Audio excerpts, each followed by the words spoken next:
And here we are once again with another incredible episode of Rockin' the Kitchen with Chef Jeff. Today is a very special day in the Heron House. Not only are we going to be making an unbelievably good meal, but we have a very special guest, which I will introduce here in a second. So the first thing that I'll do is just tell you what we're going to be making today is a recipe that I came up with all by myself. I know, I'm great. This is something that came out of my experimenting, and I really liked it, and we're going to go with it again. And so we're going to be making baked chicken with Panko breadcrumbs. We're going to be making sauteed asparagus with minced garlic, and we will be also preparing some baked potatoes. So it's going to be a blast, and at this point, hello Alyssa Heron, hello Austin, hello Mom and Tiffany. So, no, Austin, I don't want to make you some. So, all right, so here we go. I am very, very pleased to introduce to everybody on Facebook his Facebook debut, a man who not only is unbelievable in the kitchen, but has completely sworn off social media, and I have broken that wall today, folks, because he is going to be live on Facebook. He will not only be joining me to help cook, but he'll be filming me too. And he'll probably be less critical than some of my previous camera people. So, with no further ado, I introduce to you Mr. H. Joseph Heron, or you can just call him Dad. As normal, Jeff is just too modest in his preparations here. Of course. And joining us also, as always, is the most talented sous chef in Northeast Ohio, Kasha the Wonder Dog. Kasha, sit and do nothing. Good girl. She's so brilliant. She gets a treat. Let's give her a treat. Start this off. Go ahead and open that sucker up and give her one, and we're going to get Kasha to dance a little bit. And Alyssa says hi, Grandpa. Hi, Alyssa. There you go. She didn't dance. She must be tired. She had a long night. She's been partying with Hogan all week. And so, all right. So at this point, what we're going to do is the chicken has been defrosted. It's been frozen, and I don't believe in doing anything normal, so I didn't defrost it the night before. So while we're waiting for that to defrost, and actually I'm going to check that right now. While we're waiting for all this, it's still, that's not good. I just spilled chicken juice all over my kitchen, which leads me to my next topic. Guys, chicken juice and raw chicken is just disgusting. So you want to be very, very careful when you are, looks like it just hit the stove, that's good. When you are using raw chicken, you want to be incredibly careful that you're always washing your hands. You want to make sure you don't get it on anything that you're going to be using, because it is full of bacteria, and frankly, it's a wonder that we even eat it. But have a soap dispenser nearby and handy, because you're going to be washing your hands a whole heck of a lot. And I'm really embarrassed because I just made a fool out of myself in front of my father. So while I'm resetting this, let me just brag a little bit. A lot of the cooking techniques that I learned, I got from my mom, who was just an unbelievably talented cook. Was she not? She certainly was. She was. And I learned a lot from my mom. I learned, my mom, I'm very similar to how my mom was, which she never really used recipes. She would get a recipe from a friend, and then, she would look at it. She might use the recipe once, but pretty much after that, she just took off and did her own thing, and she was amazing. So I learned how to kind of improvise a lot. And you guys that have seen my previous videos know that I make stuff up as I go, much like my dialogue. So, but now Dad comes along, and after my mom passed away, my sister and I used to jokingly, think he's going to starve because he can't cook. Well, he took it on himself to learn. Started off kind of small with, I believe it was cheddar broccoli soup, if I'm not mistaken. Yeah, it was. And gradually just moved up from there. And folks, this dude will rock your world almost half as good as I will in the kitchen. No, he's unbelievable. He's been a great inspiration, and he makes the greatest paella you will ever have in your life. So maybe someday I may actually try to do it myself. I think that'd be a rockin' episode. So, all right, that's enough talk. So this is all this stuff that we're doing today is going to take about an hour to cook. This show is not going to go an hour. Sorry, I know it's less of us, but you're just going to have to deal with it. I mean, you know, this much bachelor coolness in one room, Facebook might explode. We might just kill the internet. So, oh, gosh, I totally forgot.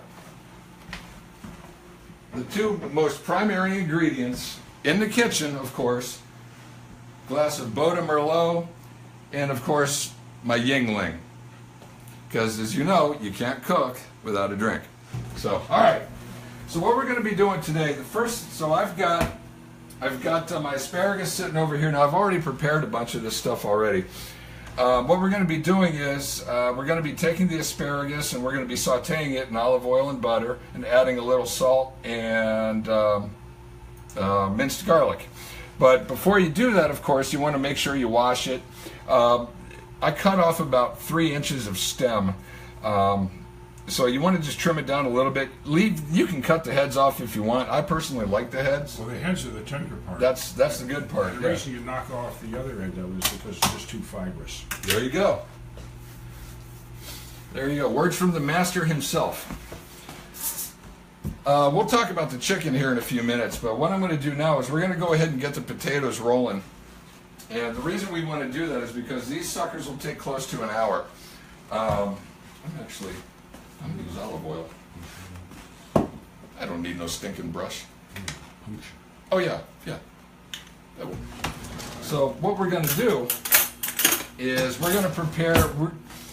It's not about just putting potatoes in the oven. It's about making them awesome. So the first thing that we're going to do is we're going to poke holes in them. Just take a fork and just jab it randomly. Watch your hands.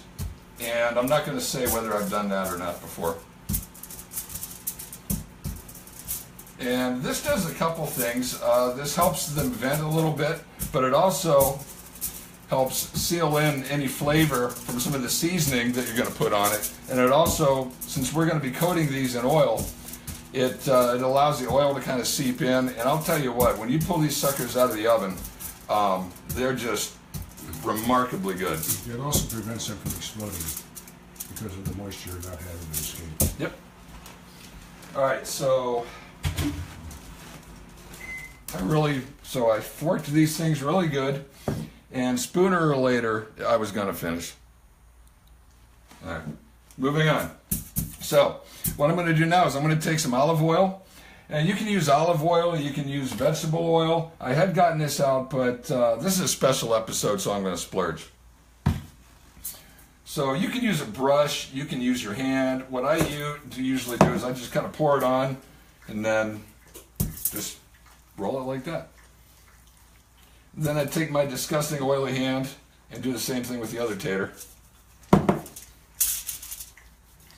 You don't have to be super neat about it. Just you want to just make sure you get a nice coating on it.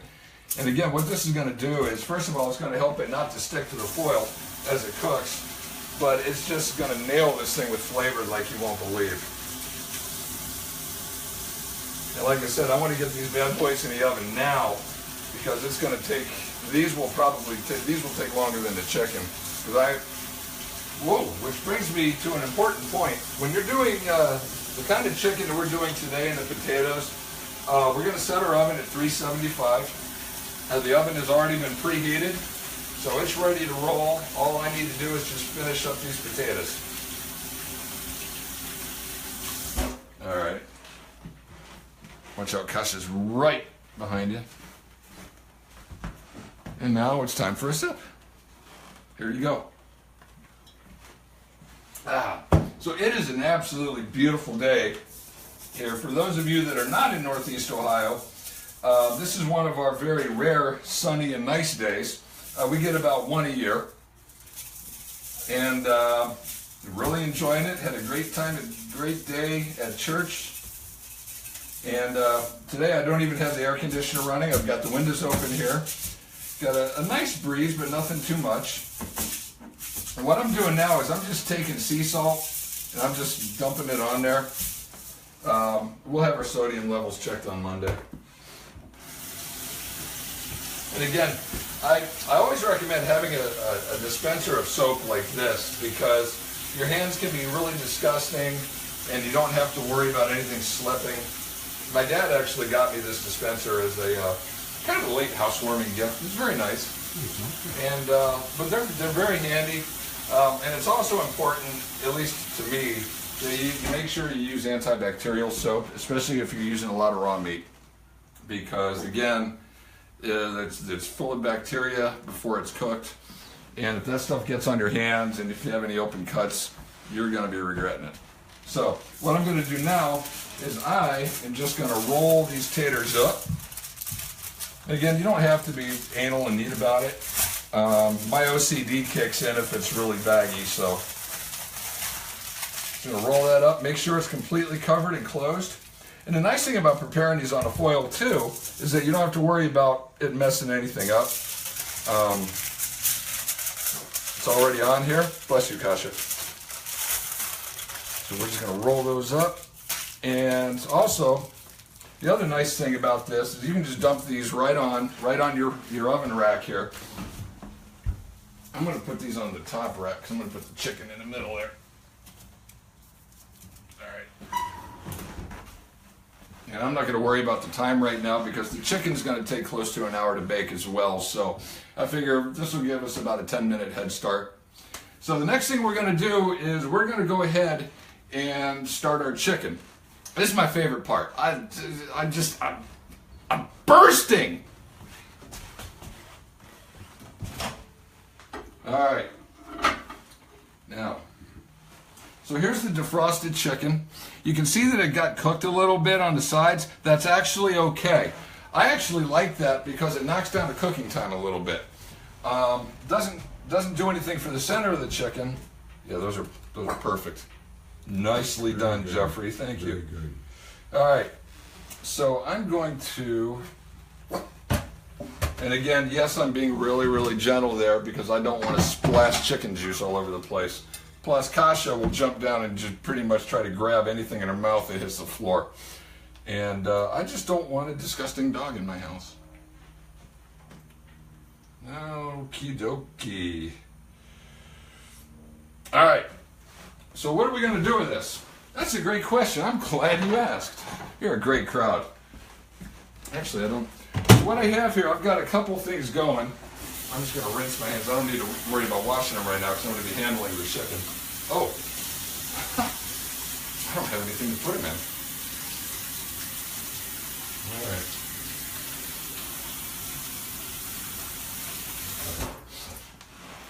You know, if you make this in the winter, I'm just telling you now, have a lot of hand lotion because you're going to wash your hands so much.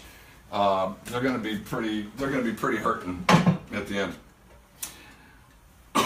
We're going to be baking these in the oven, so I prefer like a nice 9x13 pan. You can use whatever you want, but I would suggest something glass and Pyrex, and something with deep sides, so that way you can do whatever you need to do in there. If you want to add some more stuff, that way you don't have to worry about it running. The other thing that you're going to need, and let me get it in here. Actually, no. You know what? I'm going to use olive oil. Normally, I would use non-stick cooking spray, but this is a special day, so I'm just dumping my olive oil. So what I'm going to do is I'm just going to put a little, and yes, in my vocabulary, that's a little bit of olive oil in there.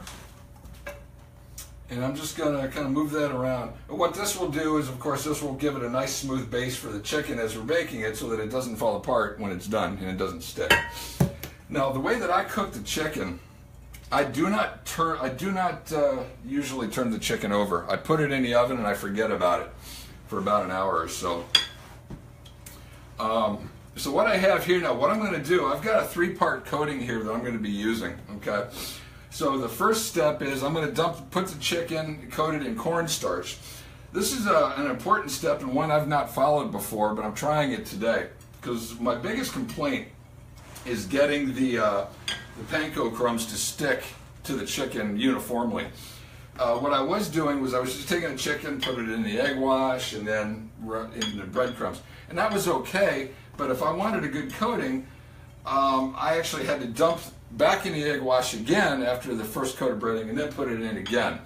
The reason is because the chicken is really wet. There's a lot of water in it and a lot of moisture.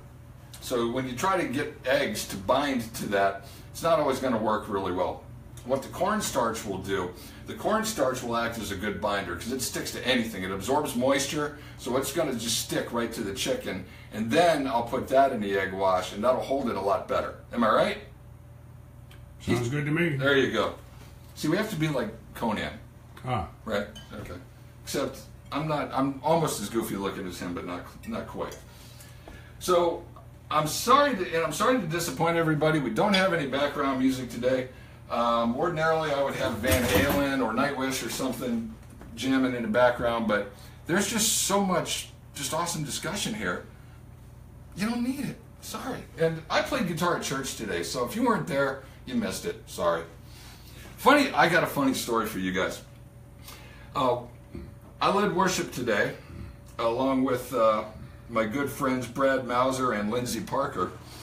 And since it was the end of since this is kind of what I like to call Independence Week, you know, one of the things that you guys have seen me do time and time again is my Star Spangled Banner on the electric guitar. Well, I was planning on playing the Star Spangled Banner today at church as the first worship song. Well, I'm standing there talking to Brad and Chris Mauser, and I realized I didn't bring my electric guitar to church today. So I had to go to plan B, which was not the Star Spangled Banner. But, you know, the funny thing is, those of you guys that have played in the bands with me know that ordinarily that would probably have set me off, and I would have freaked out and thrown a big fit. And this time I was just like, whatever, because I'm feeling good today. I mean, I'm feeling great. Can you feel great with me? It's awesome. But anyway, I thought that was really funny. And so we ended up doing a different song, and it worked out fine, and everybody had a great time. But I just thought that was really funny. So here's my first piece of chicken. Now look at that coating. I mean, it's nice and even. That's going to be gorgeous when it comes out of the oven. So I'm just going to sit this one right here. Now, there's only 2 of us today, but I'm making 3 pieces of chicken because that's the kind of guy I am. So this nice big one here is for my special guest.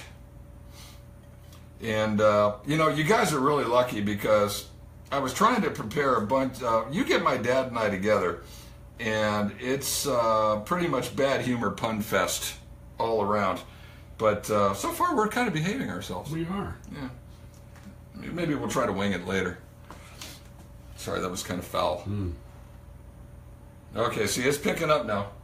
Picking up. All right, so what I did was, you notice, I just noticed how the coating, the cornstarch really bounded,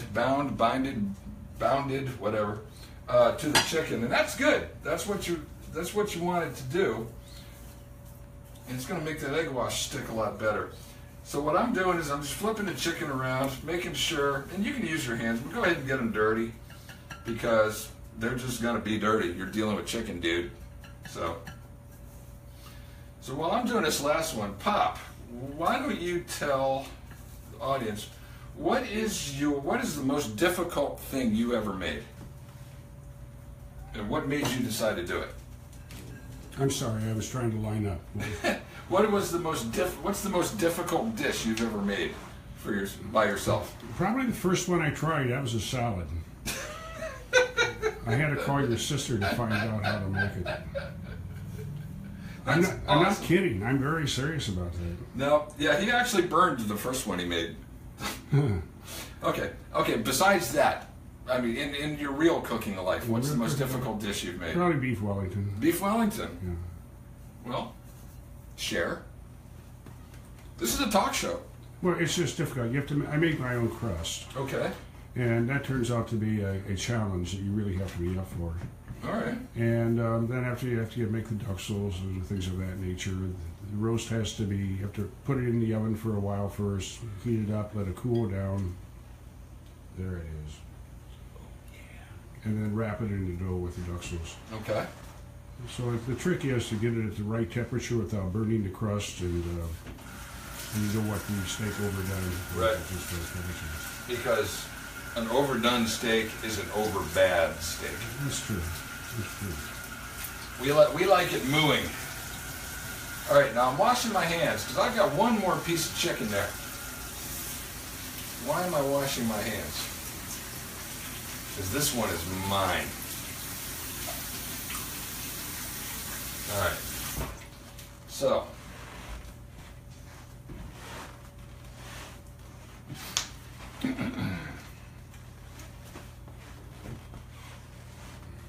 This is how we roll, and you guys all know this. Take a little Frank's Red Hot. Forget the shaker.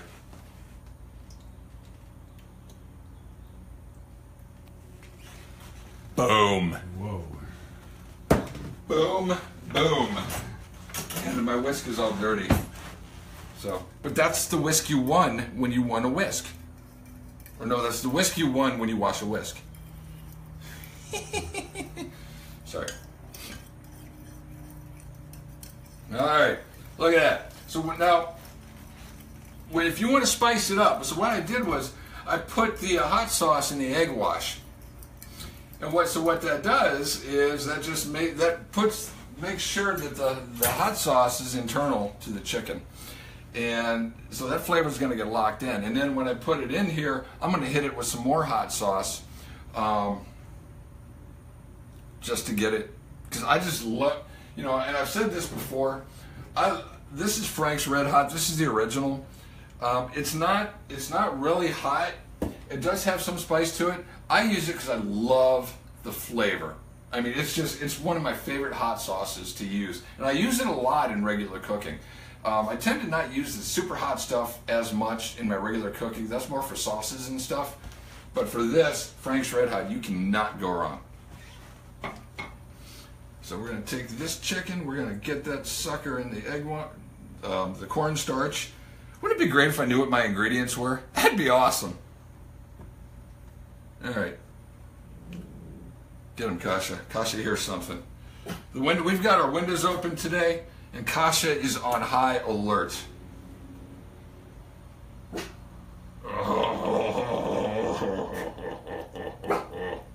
All right. You know what?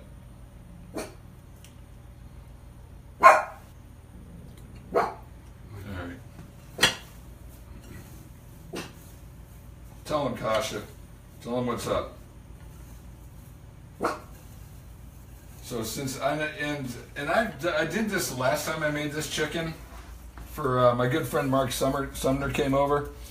So I waited to make mine last because I'm the one that I'm going to be kind of killing it here. You know what? I'm not convinced that's coated very well, but I'm just going to roll with it. So what I'm going to do here. And you just want to make sure, you don't want to hold it too hard because you don't want to knock the coating off. But it's okay. Just pat it around and make sure that you've got as even a coating as you can. I think that looks pretty good. So what I'm going to do now is, I'm not convinced that that's hitting. I'm just going to roll with it. Whatever. I'm going to hit it with one more blast of hot sauce. I like that on the coating. And again, I'm washing my hands because I don't want to get chicken water. I don't want to get chicken germs all over my Frank's Red Hot. Because then it's Frank's Red Gross. And that's just not cool. I'm just going to hit it with that.